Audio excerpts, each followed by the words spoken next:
Budi adalah seorang pria yang tenggelam, bukan di air, tapi dalam utang. Setiap pagi, matahari terasa seperti sorotan pada kegagalannya. Warung kecilnya bangkrut. Tawa anak-anaknya, yang dulu merdu, kini terdengar seperti hitungan mundur menuju tangisan lapar mereka berikutnya. Istrinya, Siti, berusaha tersenyum, tapi matanya lelah. Mereka menyimpan kesedihan mendalam yang mencerminkan kesedihannya sendiri. Dia merasakan beban dunia mereka di pundaknya, dan itu menghancurkannya. Dia butuh jalan keluar, jalan yang cepat. Jalan yang tidak melibatkan lebih banyak menunggu, lebih banyak berdoa, lebih banyak janji kosong dari langit. Dia putus asa. Dan jujur saja, keputusasaan adalah hal yang berbahaya. Itu membuatmu mendengarkan bisikan yang seharusnya kau abaikan. Bisikan itu datang dari Pak Tarno tua, pelanggan tetap di warungnya.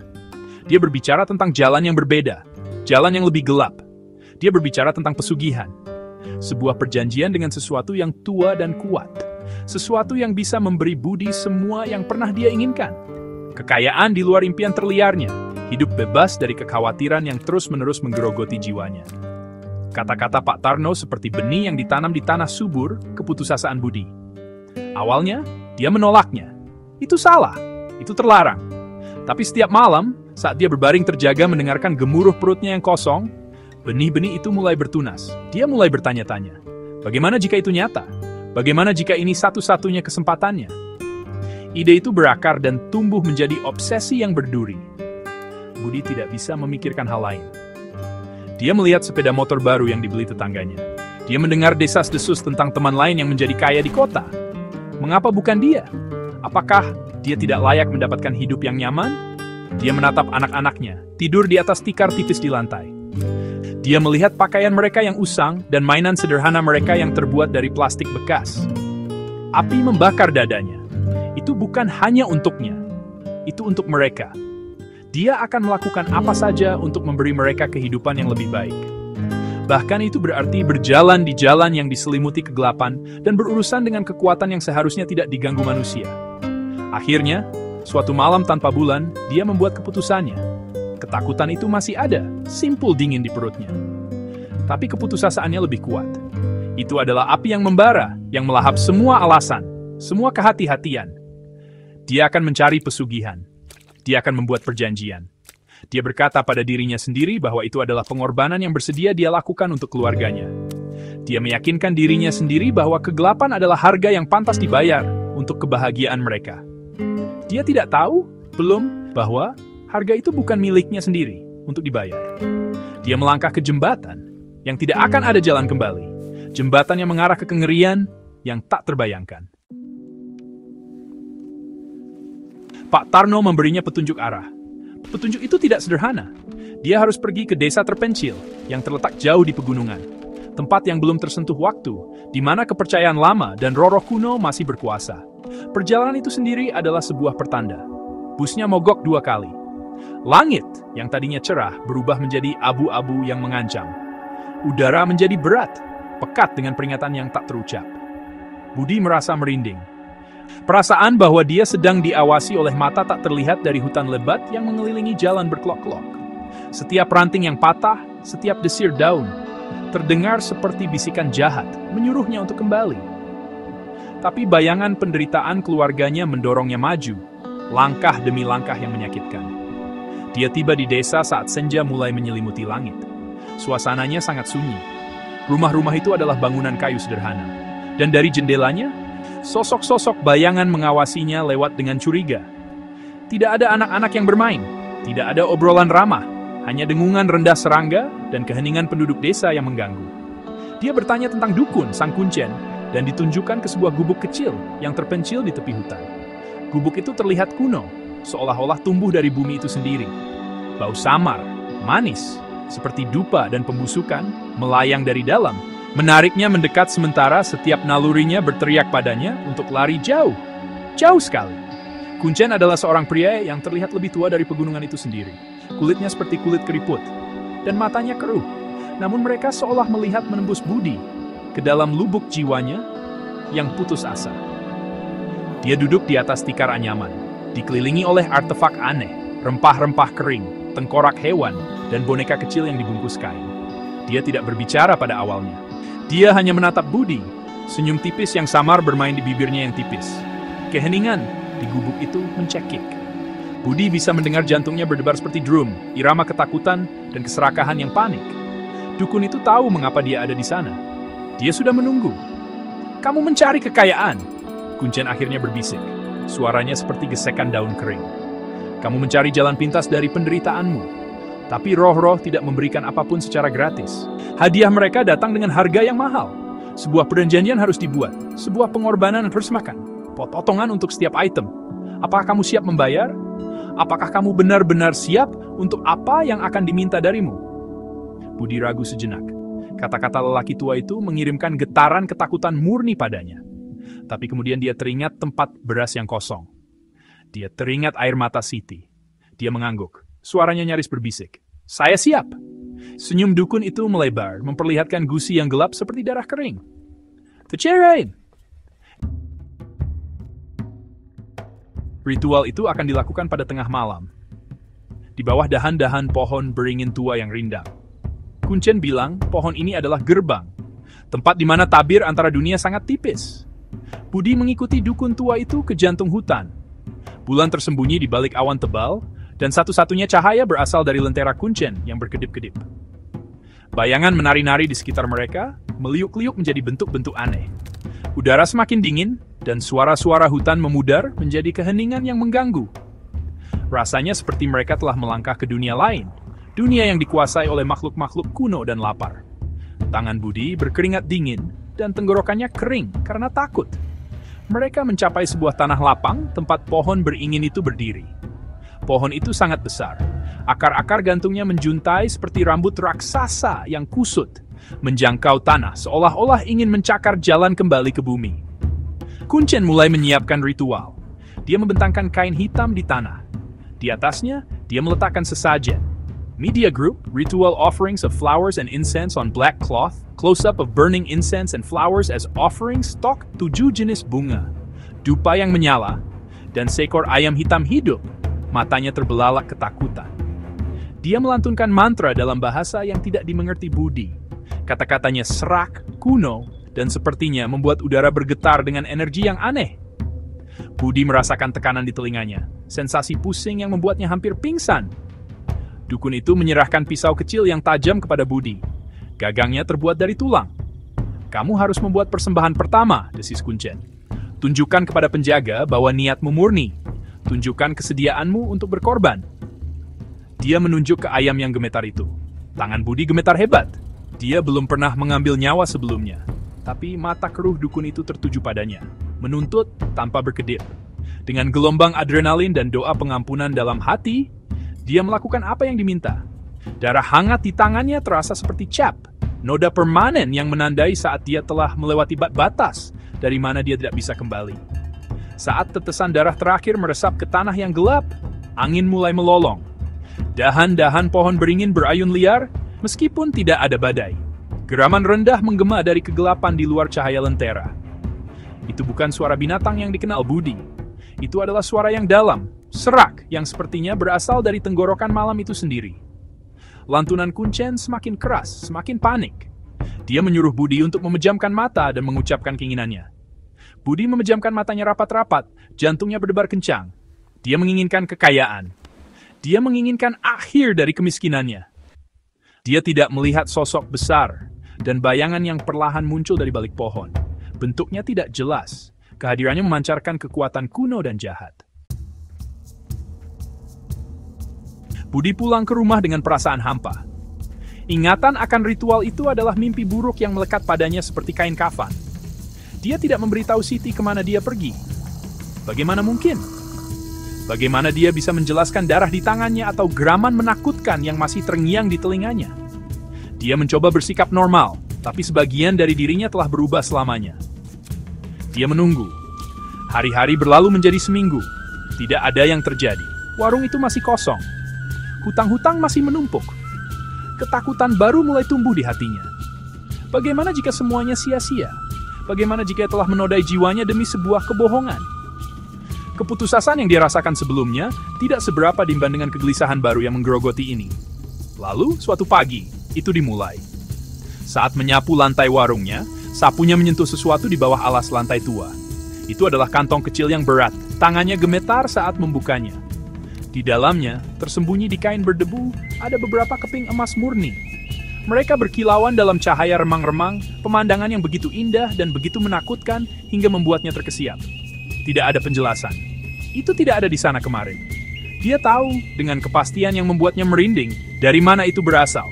Perjanjian itu nyata. Penjaga itu telah menjawab. Kegembiraan yang dia harapkan tidak ada. Sebaliknya, gelombang ketakutan sedingin es menyelimutinya.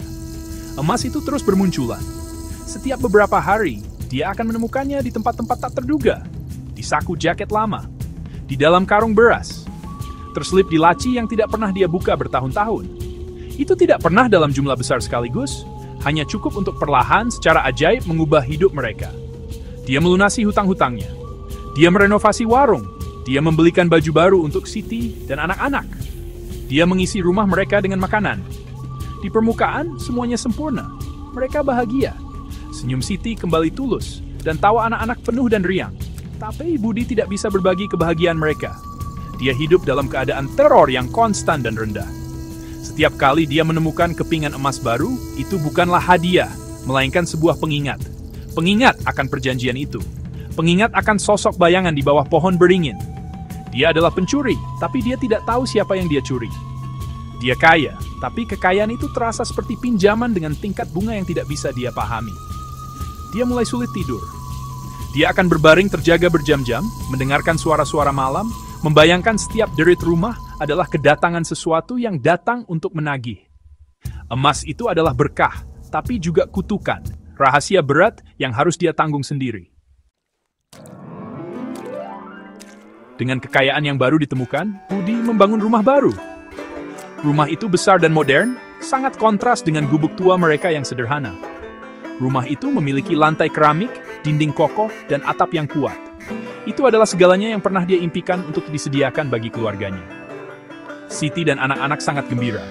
Mereka menjelajahi setiap ruangan dengan mata terbelalak penuh kekaguman. Bagi mereka, itu adalah istana, simbol kesuksesan ayah mereka.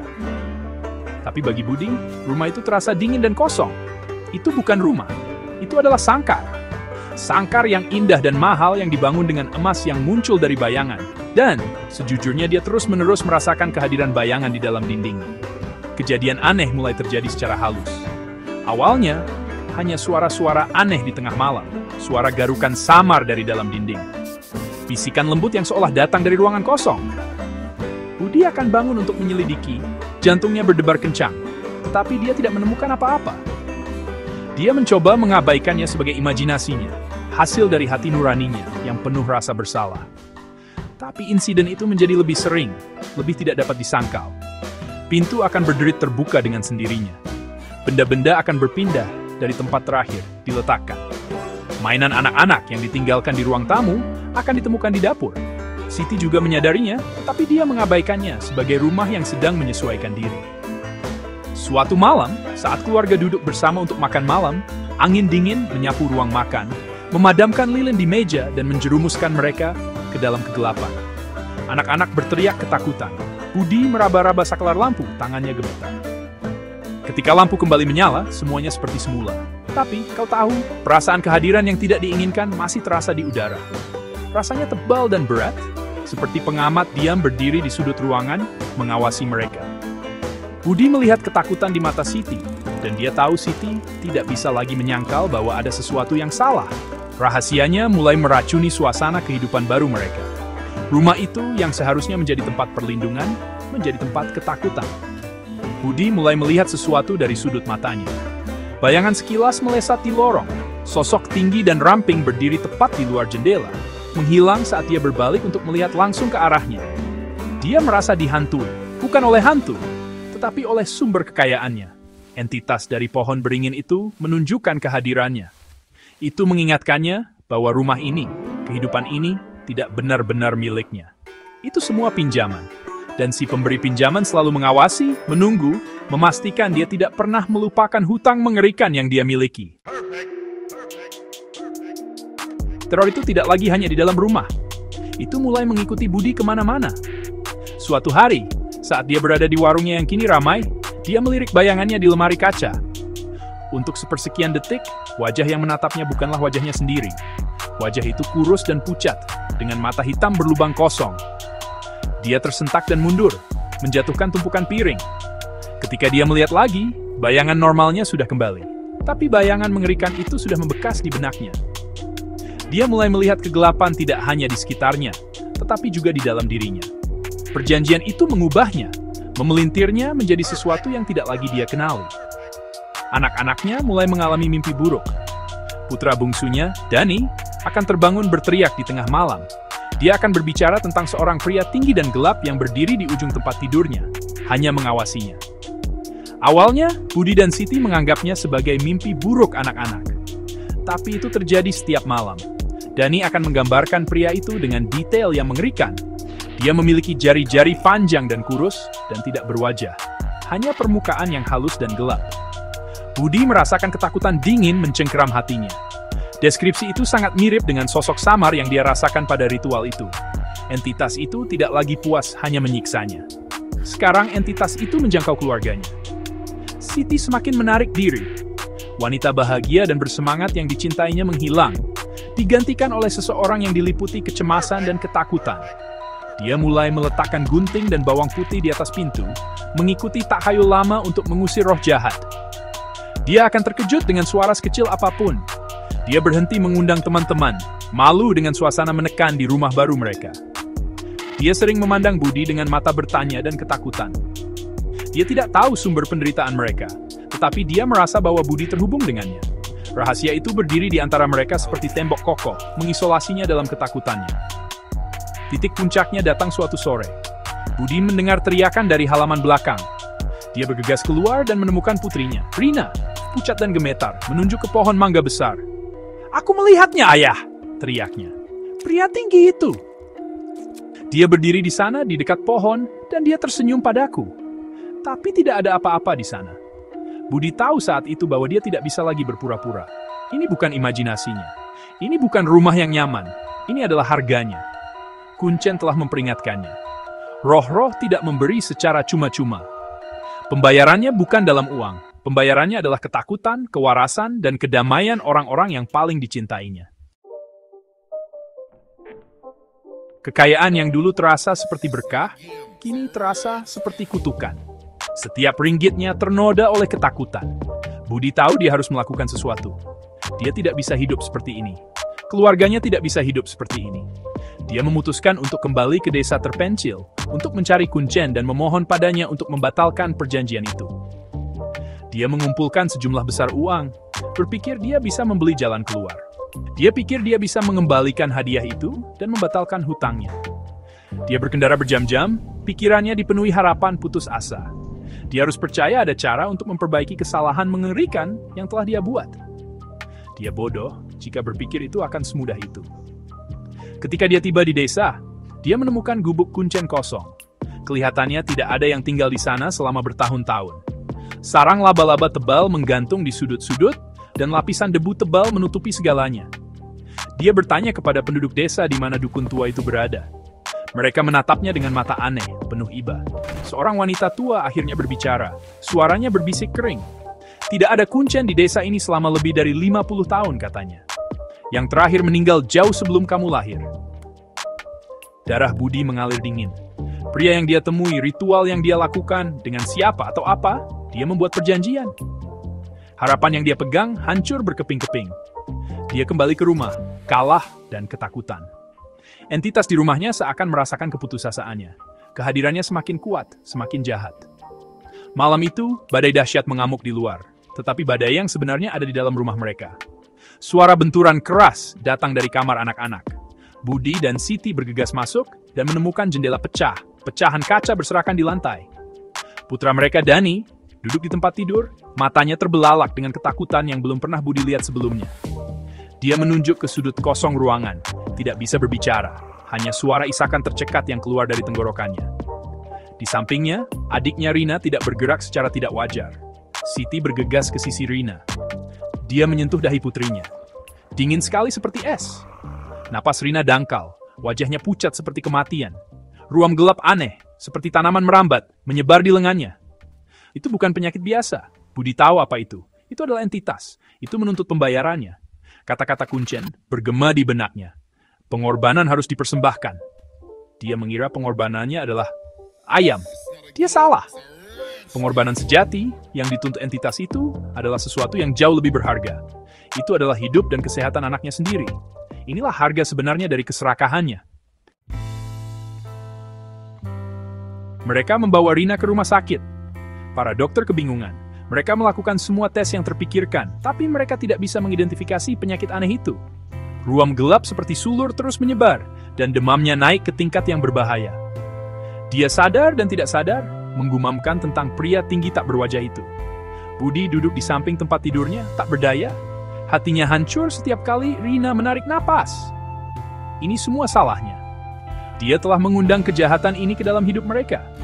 Dia telah menukar kesehatan putrinya dengan rumah besar dan mobil mewah. Rasa bersalah itu seperti beban fisik, menghancurkannya, mencekiknya. Dia akan memberikan semua emas di dunia untuk menggantikan posisi Rina.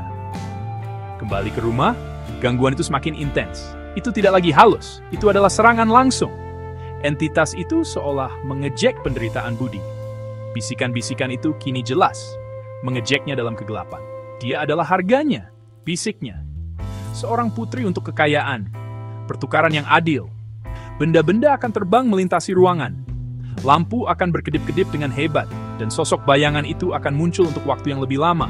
Siluet padat dari kejahatan murni berdiri di lorong. Kehadirannya menguras semua kehangatan dari udara. Siti, yang sudah diambang batas kewarasannya, hanya bisa menangis dan berdoa. Rumah impian mereka telah menjadi neraka. Penjara tempat mereka disiksa oleh iblis yang dipanggil Budi. Suatu malam, saat dia duduk sendirian di ruang tamu yang gelap, entitas itu muncul di hadapannya lebih jelas dari sebelumnya. Dia berdiri tegak, bentuknya berubah seperti asap. Kepalanya yang tak berwajah miring seolah sedang mengamatinya. Dia tidak lagi berbicara dengan bisikan. Suara itu bergema langsung di dalam pikiran Budi. Suara dingin dan kejam yang bukan manusia. Kamu membuat perjanjian, katanya. Hutang harus selalu dibayar. Kekuatan hidupnya memberiku makan.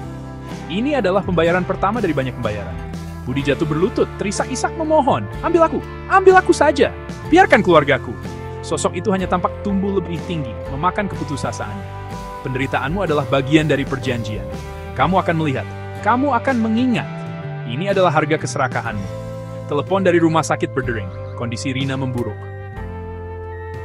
Jantungnya melemah. Tidak ada lagi yang bisa mereka lakukan. Budi dan Siti bergegas ke sisinya, tapi mereka terlambat.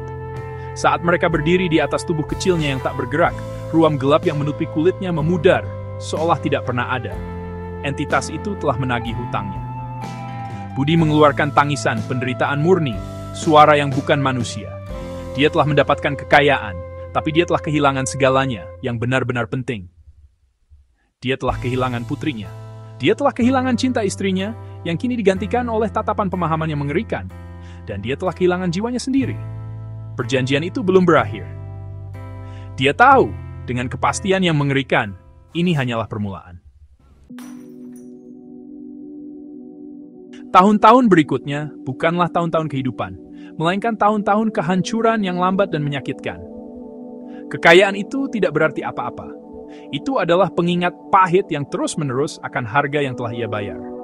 Siti meninggalkannya. Ia tidak bisa lagi tinggal di rumah horor yang dibangun Budi. Juga tidak bisa menatap Budi tanpa melihat wajah pria yang telah mengorbankan anak mereka. Siti membawa putra mereka, Dani, bersamanya, berharap bisa lepas dari kegelapan yang melekat pada Budi seperti kulit kedua. Budi ditinggalkan sendirian di rumah besar yang kosong, seorang raja kaya dari kerajaan yang sunyi dan berhantu. Ia adalah tawanan keserakahannya sendiri, dihukum seumur hidup dalam kesendirian dan siksaan yang tak berujung. Entitas itu tidak pernah pergi. Itu adalah teman setianya. Ia tidak perlu lagi melakukan trik sulap atau berbisik dari bayang-bayang. Kehadirannya adalah bagian permanen di rumah itu, selimut ketakutan yang berat dan menekan. Budi akan melihatnya berdiri di ambang pintu, mengawasinya makan makanan hambar. Ia akan merasakan napas dinginnya di leher saat mencoba tidur. Ia menua dengan cepat, rambutnya memutih, tubuhnya menjadi rapuh. Ia adalah hantu di rumahnya sendiri, dihantui oleh kenangan tawa putrinya dan makhluk jahat yang telah ia undang ke dalam hidupnya. Ia kaya, tapi ia tidak pernah lebih miskin dari ini. Kisah ini bukan sekadar cerita. Ini adalah peringatan. Ini adalah permohonan. Di masa sulit, ketika beban dunia terasa terlalu berat untuk ditanggung, daya pikat jalan pintas bisa sangat kuat. Bisikan pesugihan tentang kekayaan yang cepat dan mudah bisa terdengar seperti lagu manis bagi jiwa yang putus asa. Tapi tidak yang namanya hadiah gratis dari kegelapan. Harganya selalu lebih tinggi dari yang bisa kamu bayangkan. Itu tidak dibayar dengan uang, tapi dengan kedamaian, dengan kewarasan, dengan kehidupan dan kebahagiaan orang-orang yang kamu sayangi. Itu adalah hutang yang tidak pernah bisa dilunasi sepenuhnya. Jangan dengarkan bisikan itu. Jangan cari jalan yang gelap. Kekayaan dunia tidak sebanding dengan setetes air mata dari orang yang dicintai. Kekayaan sejati ditemukan dalam hati nurani yang bersih, dalam kehangatan keluarga, dan dalam kehidupan yang dijalani dengan kehormatan. Tidak peduli seberapa sederhana. Kegelapan menjanjikan segalanya, tetapi akan mengambil semua yang kamu miliki, meninggalkan cangkang kosong yang hanya diisi dengan penyesalan dan siksaan abadi. Biarlah akhir tragis budi menjadi pelajaran. Berpalinglah dari bayang-bayang, dan berjalanlah dalam terang, karena beberapa pintu setelah dibuka tidak akan pernah bisa ditutup lagi.